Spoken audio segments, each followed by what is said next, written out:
Big boss season 6 ഇന്ന് ഒന്നിലേറെ ആൾക്കാർ പോകാൻ ചാൻസ് കൂടുതലാണ്. മെയിനായിട്ട് ഏറ്റവും ലാസ്റ്റ് വന്നിരിക്കുന്നത് കൂടുതൽ പേര് പറയുന്നതും പോയി എന്ന് ഔട്ടായെന്ന് പറയുന്നതും ഗബ്രി തന്നെയാണ്. ഗബ്രി ഔട്ടായി എന്നാണ് ഒരു 70% ഉറപ്പാണ് ഗബ്രി തന്നെ ആയിരിക്കും. എന്ന് വെച്ചാൽ ഈ വോട്ടിങ്ങിൽ ഏറ്റവും താഴെ ഗബ്രിയാണ്. പിന്നെ ബിഗ് ബോസുകളിലെ കളികൾ കാരണം എല്ലാം കയറിപ്പോവോ ഇല്ലയോ പറയാൻ പറ്റത്തില്ല. ഈ ജാസ്മിനൊക്കെ ഉണ്ട് 3-ാം സ്ഥാനമൊക്കെ വന്നിരിക്കുന്നുണ്ട്. എന്തുകൊണ്ടാണെന്ന് എനിക്ക് മനസ്സിലാവാനുള്ള വോട്ടുണ്ടോ അല്ലെങ്കിൽ അത്ര ആൾക്കാരുണ്ടോ എന്തായാലും പിടുത്തം കിട്ടണില്ല. അപ്പോൾ ഗബ്രിയാണ് ഏറ്റവും ലാസ്റ്റ് വന്നിരിക്കുന്നത്. പിന്നെ ഗബ്രിന് തൊട്ട് മേലെ ഇരിക്കും നോറ.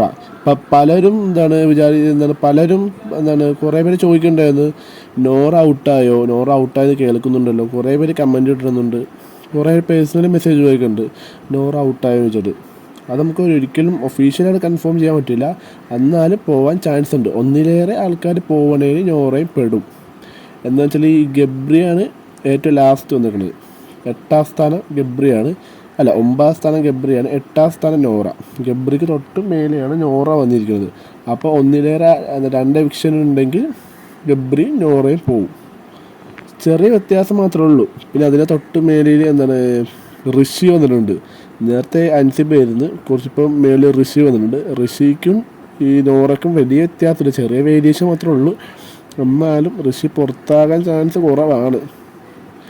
ഈ ഏറ്റവും ലാസ്റ്റ് ഇരിക്കുന്നത് നോറയും ഗബ്രിയാണ്. അപ്പോൾ നോറയും അല്ലെങ്കിൽ ഗബ്രി ഇതിലേത് ഒരാൾ എന്തായാലും പോകും. മെയിനാണ് ഗബ്രിയാണ് കൂടുതൽ ചാൻസ് ഉള്ളത് പോകാനായിട്ട്. ഏറ്റവും വോട്ടിംഗ് കുറവും എല്ലാം കൊണ്ടും ഗബ്രി തന്നെയാണ്. ഒന്നിലേറെ ഇതുണ്ടെങ്കിൽ നോറയും പോകും. അപ്പോൾ നോറ ഒഫീഷ്യലായിട്ട് ഇതോടെ കൺഫേം ആയിട്ടില്ല. ഗബ്രിയാണ് ഇപ്പോൾ ഈ അടുത്ത് വരെയും കൺഫേം ഗബ്രി തന്നെയാണ്. ഇനി നോറയാണോ നമുക്ക് വൈകാണ്ട് തന്നെ അറിയാൻ പറ്റും. അപ്പോൾ അപ്ഡേറ്റ്സിനായി സബ്സ്ക്രൈബ് ചെയ്ത് വെക്കുക, വീഡിയോ വരുന്നതാണ്.